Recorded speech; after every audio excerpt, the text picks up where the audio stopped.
Welcome everyone to our second video podcast. I hate to call it a video podcast, Neil. It's not a video podcast, is it? It's just a video. Is it a vidcast? Is it a vid pod?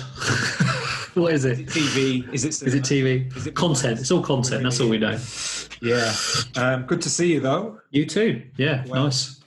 Thank you. Yeah. Feeling pretty good recently. I have. Yes. Yeah. Yeah. I had to. It was beyond the novelty. It was getting really, really annoying. It was sort of Stig of the Dump, come John Bon Jovi type of. Oh man, I had so many different, accusations. Let's just call it that. But when I was kind of gritting a bit stubble going, I looked a bit like the lead singer of the Flaming Lips. So I've got my Halloween costume well sorted. I look very much like him, which was kind of good because I love that band. But so now I'm back to being slightly more presentable, particularly for video. I thought it's only right to. Well, you've got to make the effort, haven't you? Exactly.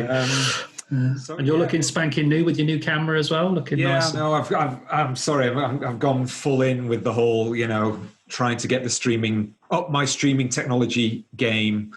Do it, man. Do it. Yeah, B started calling me kind of techno dad. Now that's my new nickname. Nice. Even though I don't think I qualify in either count really. Yeah. But yeah, just sort of fiddling about with the online streaming for lectures and trying to get a slightly better look than just the camera that's on the Mac. And I've got the privilege of having a little bit of money to spend. And it wasn't that expensive, and I think actually it will make a little bit of difference in terms of the content quality, let's say, when it comes to my video lectures. But so we're going to have a little chat about going back to the cinema generally, but also about going back to the cinema to see Tenet. And we've done a few bonuses that are more on the blockbuster end because we don't tend to do the blockbuster stuff on the main show, do we? No, that's right. I think it's an interesting talking point for many reasons, but we both had the same experience in terms of this was our second. I mean, you've seen it twice actually, but the first time you saw it was the second visit back, as it were, after the COVID thing had kicked off, and it was the same for me. Yeah. I went to see Makeup in Truro when I got back from sort of being around the country, and that was a small screen. There was a few people in there, knew most of them. The film was shot in Cornwall, and we had something to do with it at the university. So it's a good film to support, and it was doing quite well locally because it was shot in Cornwall and lots of people involved. So that was a nice experience, but kind of a very contained one. For the experience. And then last Wednesday, first day of Tenet, I went to see the first 35mm screening that they had at Truro, because they're doing some 35mm screenings there, and that felt like going back to the cinema in this moment, because it was busy and it took ages to get in, masks everywhere, and the seating was much more obvious in terms of how it was designed, because pretty much every seat that was available to be booked was full. So, and that was a bit kind of different because obviously sitting much closer to people in that space. Wearing masks throughout? Some people were, some people weren't. I had my concessions. So, I had my I can't do Nolan without massive amounts of sugar. So I had a big Coke and a big other drinks are available. But so it was kind of like I kind of for the start and then had my stuff and then just forgot to put it back on. But when moving around everyone was masked up. So and some people were in masks the whole way through, like Tom Cruise, and some people weren't. So interesting. And it was funny, yesterday I went to see it again last night for reasons we might get into. Someone sort of arrived and had forgotten their mask. They'd genuinely forgotten their mask. And it was a bit of a weird moment because they were like, can I still come in? And they were like, sure, and sort of said, does anyone mind? And people were like, no, it's, obviously someone who just felt bad and, just kind of everyone's just trying to work it out, trying to be comfortable and safe and respectful and stuff. So it was, What about you? Where did you see it? Yeah, so we went down to the screen on the green on a Sunday evening, and it was the same kind of situation. The first time I'd gone back was at Bloomsbury just to see a small film in a small theatre. There was only 3 people in there. I booked a seat on the front row, so I could have my, customary leg room, and then took the mask off because, nobody else was really wearing. There was only 3 of us in there. But then it was much more, I think, screen on the green, because it does this, it does the food and drink service to the table. And so therefore there was a lot more sort of movement around. Yeah. And everybody was wearing masks pretty much. There was 1 or 2 people who came in with masks and then took them off. And I'd ordered a drink, so I was kind of like having the mask sort of half on and half off, and then drinking and what have you. But yeah, it's funny because sometimes I do feel like, I don't want to be sort of moany about it, but slightly inhibited in terms of, like, if you feel hot in a cinema. It was really weird because it was really warm in there, and it was that first day when the temperature just plummeted. It'd gone right down. So I thought, I'm going to be cold. So I was like, had loads of clothes on, and then, just felt like I'm too hot here. And then the mask was on top as well. So I felt a little bit sort of claustrophobic. Yeah. And then add to the experience of watching the film, which was obviously we'll come on to, then yeah, it was I don't know, I'm still kind of like, I'm still hoping, as everyone is, that we will get through this and kind of get back to normal, because I'm not a huge fan of wearing the mask, although... No, I mean, it goes back to what... Yeah. It goes back to what you were saying in the video blog, doesn't it? It makes you much more aware of your body in a way that, so it is harder when it's on to engage with the screen in the same way, because there is a kind of physical barrier that is reminding yourself of yourself. Yeah. It does create this kind of really, strange experience when you're just trying to give yourself over to the screen, which is not ideal. In terms of that experience, it fundamentally shifts the experience into something else, which is too new to know whether it's good or bad, I think. So, yeah. So, I mean, good to be back. Nice to be sort of watching films again in the big screen, and going back to see Tenet, which is the savior of modern cinema, as we all know. Thank God for it. Well, we'll come on to the box office in a minute, because I think it's an interesting question about that whole discourse about, here, what movie is the gauge of where cinema is going, and why this movie in particular, and why this type of movie, and and the sort of the argument about cinema as mass culture or cinema as art kind of feed into that a little bit. But I mean, I know we've had a little bit of a back and forth in terms of what we thought of the movie itself. And I'll hand it over to you. I mean, what I thought. I don't know what you thought, because I saw it before you, didn't I? So what you repeat what you said to me in terms of what you thought about the film. Well, it's nonsense, isn't it? I mean, it's but I don't. That's not as a negative. I think I really enjoyed it. My hopes weren't high. Aside from Dunkirk, I've not really wanted to see a Nolan film. And that was more of a kind of like a technical thing. I'm interested in him as a filmmaker in terms of how he does a lot of stuff, more than I am in terms of the films themselves, at least in recent years. I wanted to see it because it was shown on 35mm, which is always nice. I wanted to support the Plaza, which is a great cinema in Truro.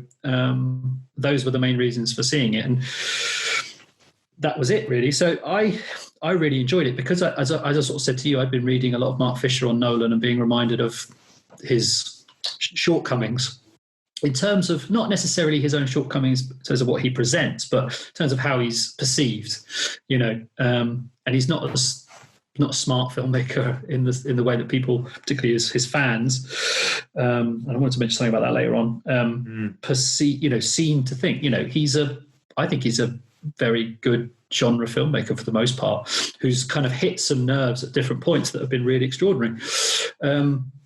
It's loud and intense, like kind of relentlessly intense. That's what I wrote down. I wrote down a few quick, sentences and phrases, and it was just like relentless was one. And the only thing I'd seen that online in terms of like any kind of review or commentary was like, oh, the sound mix is terrible. But the sound mix is always terrible, and it made me think maybe he's purposely hiding the dialogue, and why would he do that? Because he does that a lot, hides dialogue, in the mix. Everything else is ramped up, and I thought, well, maybe it's to kind of divert to other things, like the dialogue is purely functional. Last night's sound level at the cinema was much lower. The first screening was so high, could hardly hear anything, and that they'd got the mix in the cinema much better yesterday. So, and what I realized from hearing last night, stuff I didn't hear last week, was that none of it really matters. Like it's telling you what is happening and what's going to happen, because the action is so fast and so complex in terms of the composition and the cutting, that it's just trying to make sure that you don't get completely lost. That's it. It's not philosophical. It's not psychological. Doesn't add depth to any characters. It tells you. So it's like, and you don't really need to know it, because the scene unfolds and everything makes sense on a very basic level. Like, there's no nuance in the plot. Obviously there's probably a lot of logic which doesn't make any sense. Seeing it last night, that last sequence is absolutely, I have no idea what's going on. But I don't think you need to. Because I wasn't going into it thinking it was going to solve cinema, I just enjoyed it, and seeing it again last night, I enjoyed it much more, because I kind of knew. I wasn't trying to work it out. I was just like, I kind of knew. And yeah, I think the performances are really good.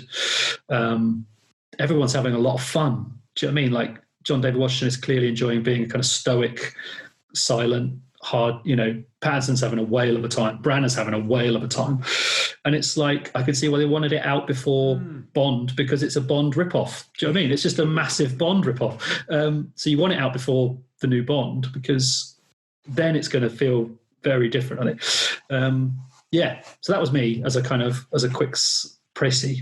Well, interestingly enough, there's a lot of that I agree with, really. I mean, but it's funny because I come to a slightly different conclusion again in terms of the enjoyment factor. And it's funnily enough, I kind of came into it with a lot more expectation to enjoy it after reading your text. So it's like, okay, I'll go in and just think, oh, this is going to be sort of Mission Impossible. And if it is just Mission Impossible, then fine, I'll enjoy it on that level. But and we've talked about this before. There's a level of where the problems in the film get in the way of the enjoyment. And now sometimes, we've seen films where we said, yeah, that's a problem, but I parked it and I got around that. That's fine. But I just think that the sound mix problems, and again, they're not even problems to Nolan, because if you look at his interviews, and I've pulled up a couple of articles just for reference from myself. This is a deliberate thing. And if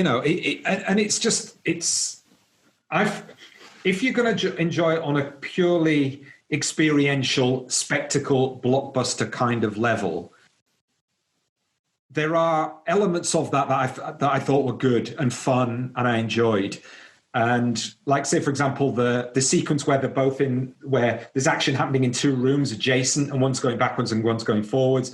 I thought that worked really well. The whole bit where they're coming into there's the plane sequence that then catches up with the sequence beforehand when they're in that vault, as it were. Yeah. And that worked together quite well.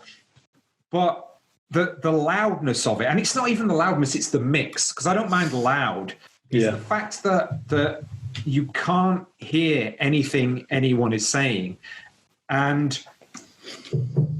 Or it means you can only understand what's going on a really macro level. And if on the one hand, like the fans kind of claim, this guy is the philosopher king of mainstream cinema, then you have to engage with that. If that's what you believe, then you have to be able to hear the narrative and hear the kind of pseudo-scientific, philosophical explanations of how time is working and how time challenges reality.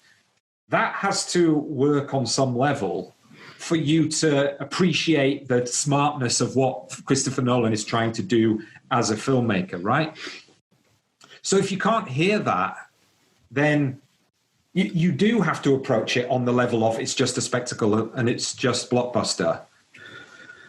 But on that level, there was so many other films that I think work with spectacle better. And it's funny you talked about the characters. I found it quite humorless, actually.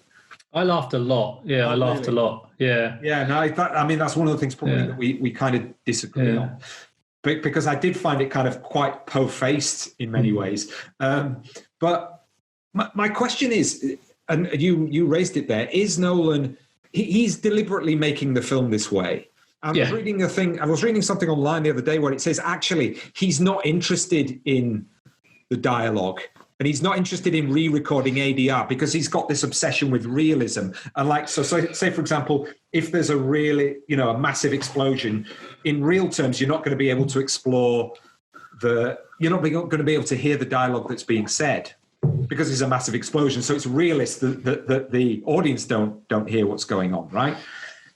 But then you whack on top of it this incredibly overly relentless score where you can't hear anything, and there's no pacing in the score either. It doesn't give you a break where you can go, okay, now they're kind of discussing these philosophical things, and it gives me a chance to sort of reset till we go again. It's like 2.5 hours, and there's none of that. And I got to the point at certain parts with the dialogue where they were just like it was just two voices going like that, and it was like blah blah blah, and I was sort of tuning myself out. I almost wanted to just do that for 5 minutes. So then I could get back into it again, if you see what I mean.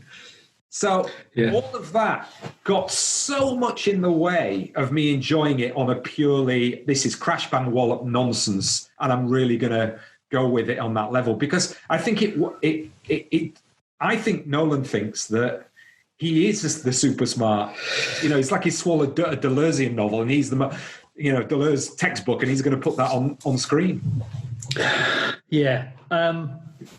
The reason I go back to Nolan in a way that I don't with like Inarritu is Nolan doesn't really talk about that stuff in that way. It's clear from his films that he thinks that he's doing something interesting with genre, in terms of a kind of a philosophical kind of layer to it. And I've not read anything that convinces me of that's actually what's happening. I've read people saying he is a philosopher king, and I just don't see it, and I'm open to that. So when I went back to read the Mark Fisher stuff, I'm like, what? And it's he's like, there's good ideas in here, but they're not realized, And I find his ideas when he's doing his own scripts, Inception, Interstellar, and this, far less satisfying in terms of its ideas than when there's an original text like The Prestige or even The Dark Knight and Batman Begins, where they're just more of an anchoring, aside from Memento.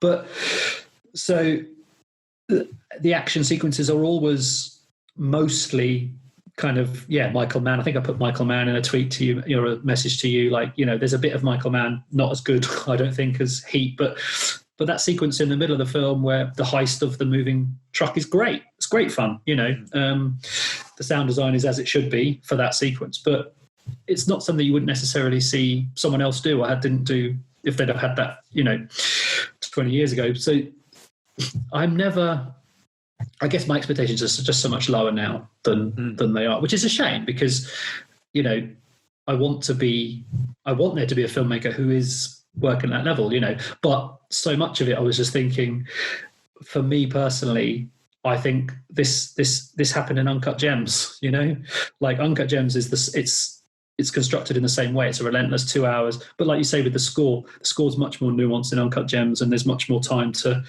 to understand that what the audience is going through. And I just think the experience is constructed in a much more pleasing way for me, and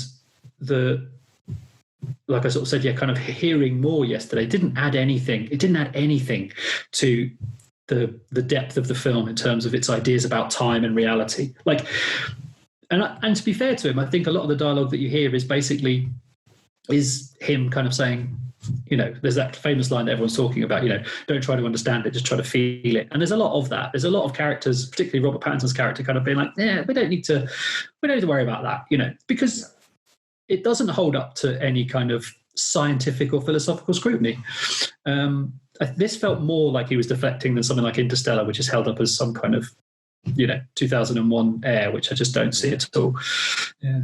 But like a comparison to this with something like Memento, is there not a level of elegance in the filmmaking in Memento which actually invites you to think about the ideas of time and memory? in an individual experiential way. And when I say experiential, I'm talking about now in terms of, how we tend to think of, time as linear and as a continuum, and, we're sort of moving along it in this sort of very straightforward sense.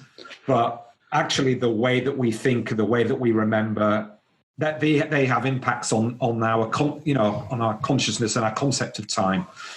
And even though, again, with that, there are sort of holes in the sort of logic of it, there's an elegance to the filmmaking that actually it does something more than the pseudoscientific. If you get into the kind of the philosophical logic of it, you could probably tear it apart really easily. But there's an elegance to the drama. There's an elegance to the way that it's made, and the way that the characters explain and act in the cinematic world that just doesn't. I mean, it's just impossible to get your head or even your sense of feeling around for me. I mean, like, say, for example, I still can't, and I had a chat with B about this afterwards. I couldn't figure out, and you've seen it twice, maybe you can explain. I couldn't figure out why Kenneth Branagh's character killing himself would precipitate the end of the world. Was that because there was something in his very being, in the way that he's interacted with the time continuum, as it were, that meant as soon as he died, everything kind of reversed and went backwards? Or was it just a sense that that moment was the triggering moment for everything else to kind of happen? I didn't, you know what I mean? It was really, yeah. I thought that was really difficult to kind of... Yeah. So the way I understand it is that his death triggers the explosion of the algorithm. Yeah. So the algorithm is that physical collection of 9 pieces of inverted nuclear material. So the idea is that there's 9 nuclear bombs which will go off, but because it's inverted, and like they explained earlier on, that's way more bad. Essentially, that's what's good. So that is going to result in the collapse and reversal of Earth. So his kind of Bond maniacal, evil Russian laugh, is what triggers the end of the world. But the actual he's got kind of nothing to do with it on a physical level, other than that he's been putting it all together, and he's dying of all the radiation. And then when he dies, because of his Fitbit, which is just fucking brilliant, it's hilarious, isn't it? Yeah, like, and that's the thing. I'm watching. I'm thinking, like, all of how can you not think that at some level he's just taking the mick when the whole plot revolves around a Fitbit? And they say his Fitbit holds the key to the universe. Brilliant.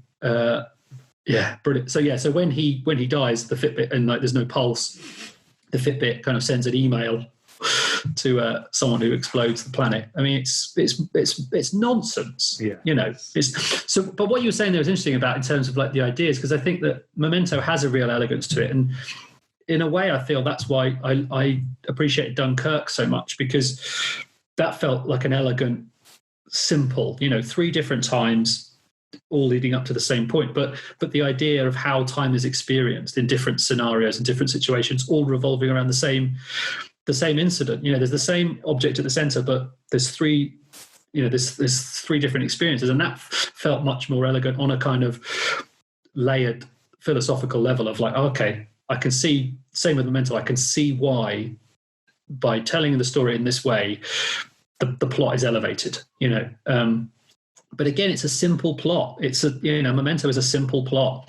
This Tenet is not a simple plot. Interstellar, they're not simple plots. There's like all time travel things, they get to the point where you just kind of get stuck in the mess of it, which I think that just means that it's difficult to get any kind of philosophical resonance or any kind of emotional resonance in, and the humor thing was basically because it felt like those actors knew it, and the scene with Michael Caine and John David Washington, it's like, this is a ridiculous scene, so just kind of trying to bring in a millimeter of nuance and delivery to have fun with it, because I imagine it must have been arduous. Well, I mean, to make it. Yeah, I have to say, I think John David Washington does the best that he can, but he was much more of a, and again, I just blame the film. He's more of a charisma vacuum than in previous roles that I've seen him in, definitely, because he's got much more of a presence, I think, in previous roles.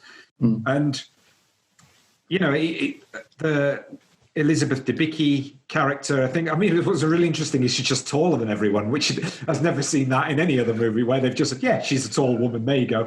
And, it's not even referenced or made a joke of or anything, which I thought that was quite good, actually. As a tall person, you probably appreciated that. Yeah, absolutely. It was just kind of like, she's taller than all these men, get over it kind of thing, which it was great. But again, I found a really sort of... I found it quite disjointed that everything for her was about her son. And then we're talking about the end of the world. I find at times sort of Nolan's sort of ideology, and I'm not saying he does this deliberately, he just comes across, he's very conservative. He's a very conservative filmmaker. You know what I mean? In terms of what's meaningful. Yeah. And he is conservative, and I think he might not want to be, but I don't think he can escape it. I think there's so much in Dark Knight Rises, and even Inception, that is. I think you're right. Yeah. And I think what's interesting about some of those films, like Dark Knight, is there's a tension that plays out between maybe what he would like to be and what he really is. Which, here it does feel very formulaic and very, very conservative. Yeah, absolutely. Cool. So, what do you make about the news of the box office? Because it's done well. Let's put it that way. It's. I've got some figures up here. If I can, everything's crashing around me at the moment in terms of internet. But just in your room or on the planet? Yeah, no, it's just, I've got so many windows open, it's all going wrong. Hopefully this is recording. It's done 5.4 million, which is a big amount, I think. It's a decent amount in any time, really. Yeah. It's a 354% boost from last week. So a big move. So gone from 1.39 million last year in total takings to 8 million last week, 8 million this week in total takings. But it's 37.5% down on the equivalent box office of last year, which the big movie out at the time was Once Upon a Time in Hollywood.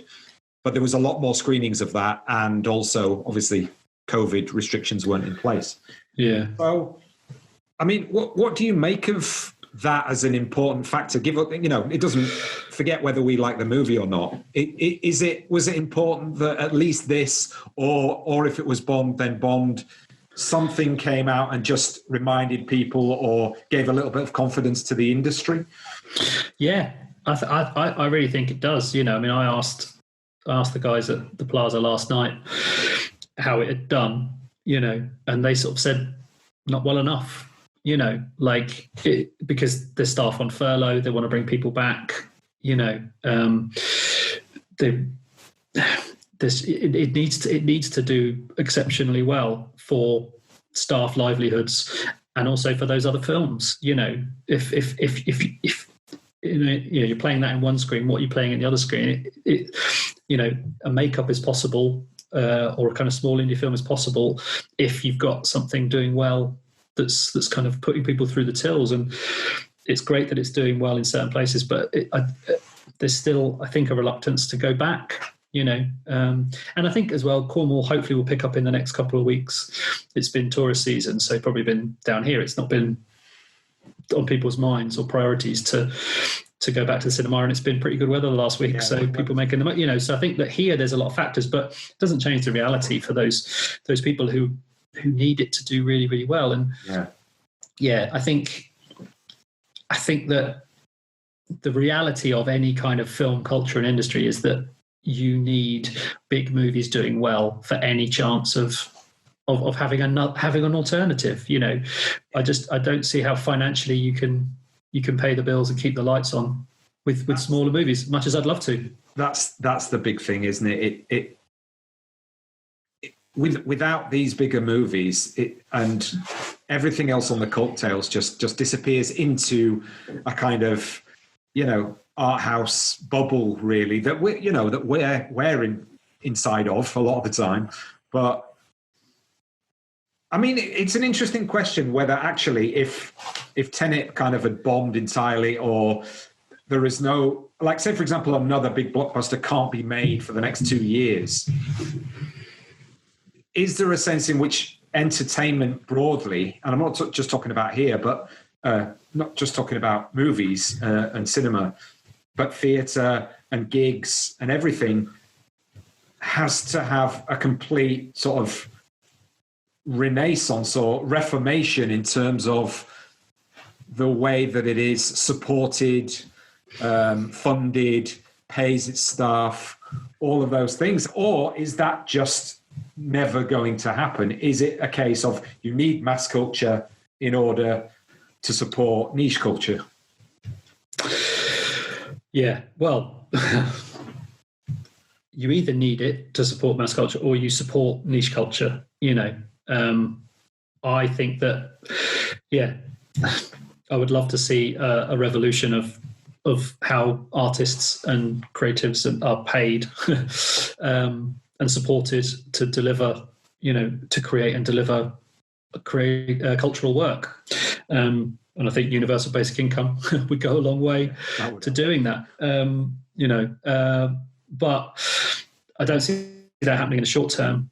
What I think is going to happen, which is you know, what I was sort of saying about the kind of the fact that Tenet's not necessarily even doing well enough, is that after furlough ends and after we see redundancies and after we see literally no one able to create and put anything out, then the question is going to have to be asked. And that question has been asked a lot culturally in the last 6 months about, you know, when this is over, who's going to be able to make stuff, you know, and what are they going to make? And if there was a skills shortage before in you know, white male demographics, it's going to be even bigger now. So, yeah, you know, how do you address that stuff? There's so many pressing concerns, and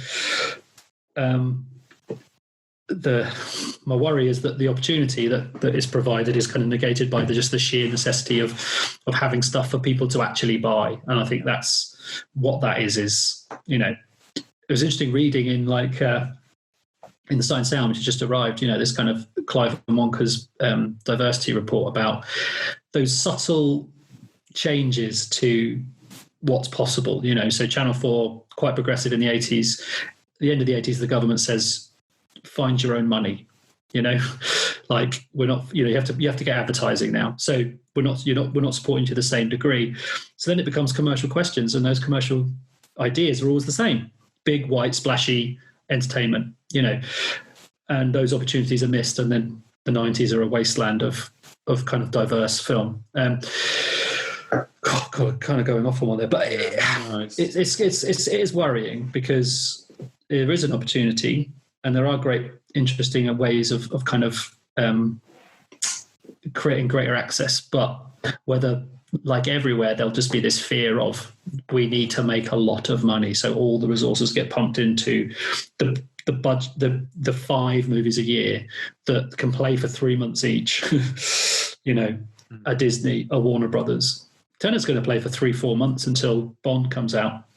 Nothing else is coming out that's remotely the same. So, you know, if that's the future, that's, you know. Yeah. And the thing is, those big studios can handle it because they're conglomerates. That's a division. It's a film division. It's not their whole business. You know, it's. I do think there's going to have to be a look at monetizing the internet beyond advertising in a way that's much more intuitive. And whether it's along the lines of, you know, whenever you are streaming something, whether it's us or whether it's, you know, a big movie, like at the moment you pay, it's still modeled on, here's the thing you're going to, here's your ticket. You know what I mean? And that is, again, in itself sort of modeled on an infrastructure of, you know, what is quality, what is worth seeing, around things like stars, around directors, around, you know, production values, the things that we recognize that made that infrastructure and made the whole system tick in many ways.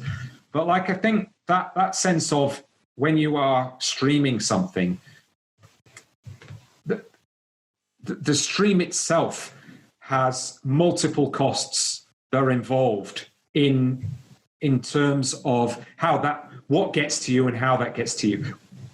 So in a sense, like, so say for, I mean, again, that sounds very vague, but the idea that, say, for example, if somebody puts up their short film that's 7 minutes long, that there is a button somewhere that it's so easy that you can press, there's 20 pence.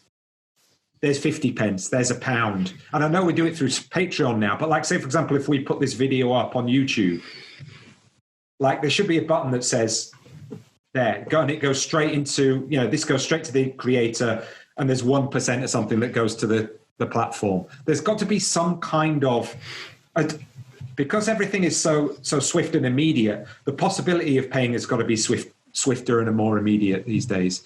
And I think, and people have just got to get used to the fact that, I mean, maybe it'll never happen. Maybe I'm just so totally naive, because everybody is always going to produce stuff, and put it up onto the internet because they want people to see it. But people can't live on likes and, the endless deferment of what this is going to give them in the long run. Because, like you say, it could be 3 or 4 movies a year for the next 5 years, really. Yeah, I wonder what lockdown has done for people's kind of cultural habits in terms of spending so much time online, and whether that's resulted in a more adventurous kind of idea of what they like and what they want to see, and whether the amount of Zoom stuff has kind of changed people's kind of level of expectation of what they enjoy. I wonder, and I think that my hope is that a lot of the conversations, which are now even louder than they were pre-lockdown about diversity and access, mean that kind of that will change. I never see it being massive, but I hope that it becomes a case where people can enjoy a living, from their output via the internet. And I've thought that for a while. Yeah, just like the big issue sellers now have contactless, and buskers have, what I mean? Like, so the internet. But I think that I'm sure the technology is there. Sure, it could be done, but again, it's a question of will the people at the top allow that to be a way of doing things, and you only have to look at a little bit of what's happening in terms of tech in the US and to know that they are not going to let it be an open playing field in terms of other people making money, even if it's just enough to pay your rent each month.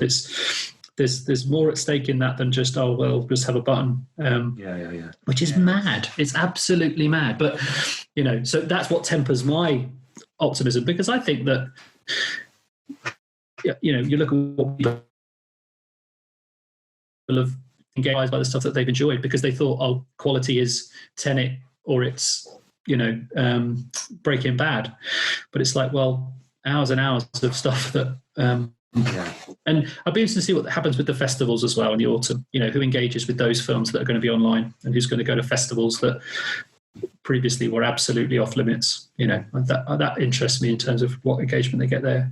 Yeah, that'd be interesting to see, because I was speaking to Savina Petkova. She's over at Venice now, so she might do a little chat with me when she comes back. It'd be interesting to see what the whole atmosphere was like. Yeah. But yeah, hopefully things will. I don't want to. God, it sounds ridiculous. Hopefully things will pick up. What a cliche, but you know what I mean. It's like I think that these are decisions and issues that are going to become more pressing over the next 6 months to a year. I think a lot of people are still in kind of, everything will get back to normal eventually mode. And I think that there's an illusion of that, isn't there? Furlough's created the illusion because people are quote unquote okay, but that's going to end. So what's the impact of that? And Tom Cruise is filming Mission Impossible, and there's another Jurassic World, but those are productions that were already in production. So they found a way to complete those movies. But when is the next $200 million movie going to be greenlit? Because everything's going to take longer now. Everything's, you're going to need more people, shorter hours.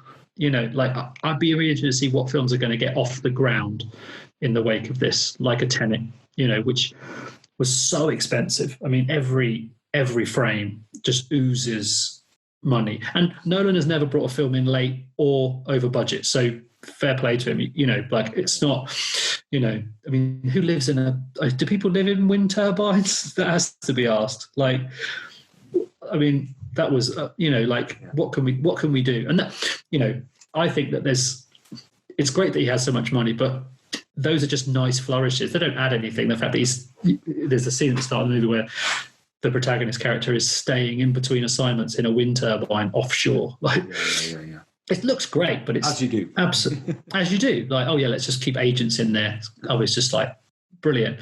That sounded like a 3 a.m. pot decision for the script, but maybe I'm wrong. So, but I think every meeting in the future is like, do we need to have this offshore in a turbine? You know, because the financial implications of putting a crew to work on that scale are huge now, and that's when I think this idea of going back to normal is going to be tested, because you just can't, you know, at least not for the next 5 years, until we have a vaccine maybe that might work, and if we don't, what then? You know, like, these are serious questions for what our films look like and what we, you know, where we get our films. Definitely. Cool. Well, lovely to talk to you again, as usual. You too. Did you want to mention anything about Chadwick Boseman, just as a... Oh, yeah. God, yeah. Yeah, I mean, it was one of those things where, you know, I woke up in the morning and, you know, first thing, put on the phone, and you just think, honestly, I had one of these moments where I was just like, and this is going to sound awful, so I might get in trouble for this, but it's like, why is it... There can't be a God, because it just seems to be everyone who's kind of decent and good and brings something to the world is just getting killed off. And why is it never one on their side? You know what I mean? I actually felt like, why is it never one of those? You know, I don't even need to mention any names, but you know what I'm talking about? Why is it never... Oh, yeah. Well, I'm sorry they're dead, but the world didn't really need any more of that. You know, it's like someone like Chadwick Boseman, who is... you know, probably, if he wasn't already, was the kind of inheritor of the, more than any other sort of black male actor, the inheritor of the sort of Denzel Washington, Sidney Poitier line, I think, in terms of the kinds of roles he was taking on that were historical roles. Oh, and to be honest with you, the importance of Black Panther culturally, I think, can't be understated. But I think he was the best thing in Da 5 Bloods. And I think he lent a gravitas to that, even at his young age with these older actors around him. He had a gravitas there, which I think is unusual and probably unique, even among what at the moment, you know, there's quite, you know, there's certainly a great sort of cycle of young black male actors around who are sort of vying for the same kind of roles, but you know what I mean? It's like they are there, and he was definitely sort of, I don't want to say this is the best of those, but he represented something, I think, that had a kind of classical element to his persona, his acting, and it's so sad. Yeah, he was a star, and they are rare. You know, they are. You know, anybody who can, you know, take a role like Black Panther, which is essentially a comic book king character, and make it feel like more. You know, those people are rare, and the dignity, with which he kind of carried out that role and all of his roles is, it's absolutely shocking. The Jackie Robinson film. I have, It's he's very good. He's very good as James Brown. You know, he is. He's very good as James Brown. He's a good. He's kind of that star, you know, he's giving you a sense of that person while also retaining his own sense, you know, which is what most of the best stars do, particularly ones who kind of veer towards real life portrayals. And I loved him in The 5 Bloods. Superb. And I watched that 21 Bridges, that kind of Russo brothers. Yeah, I'll definitely check that out. Yeah. It's nonsense, you know, but he elevates it, because, he kind of... It just gives it everything he's got, and is interested in eking out what he can from the material and kind of making it memorable. And it's absolute tragedy, like you say, because not just as a screen performer, but then what we learned about him in his death was like, really, really, like you say, we've lost one of those people. It's fucking horrible. Yeah, I know. So yes. Maybe something kind of more direct will come up about Chadwick Boseman in the new season when we start the podcast, because I think it's something that, I mean, that was just a little bit of a off the cuff conversation, obviously. But it'd be nice to sort of maybe look at him in a little bit more depth. Yeah, I'd like to look at Marshall, the film about Marshall Thurgood, which, you know, I think that would be an interesting film to look at, because we haven't really looked at anything that's kind of real life historical. No, that's a black filmmaker as well, so that would be a good one to kind of get into, I think. For sure. I'm looking forward to next week. We're taping our first podcast episode for the new season. It'll be out by the end of September, which looking forward to. And then, you know, lots of good stuff coming up this season. Looking forward to it. Yeah, there's going to be a ton. We've got a very busy slate. It's very exciting. A lot of it already in motion. So, can't wait to get back at it. Cool. Well, thanks for tuning in. If you have done, and Neil, I'll see you very soon. You will do. Take care, buddy. They tumble and fight. They are beautiful. On the hilltops at night, they are beautiful. And blazing with light is the widest and the tallest and the biggest one.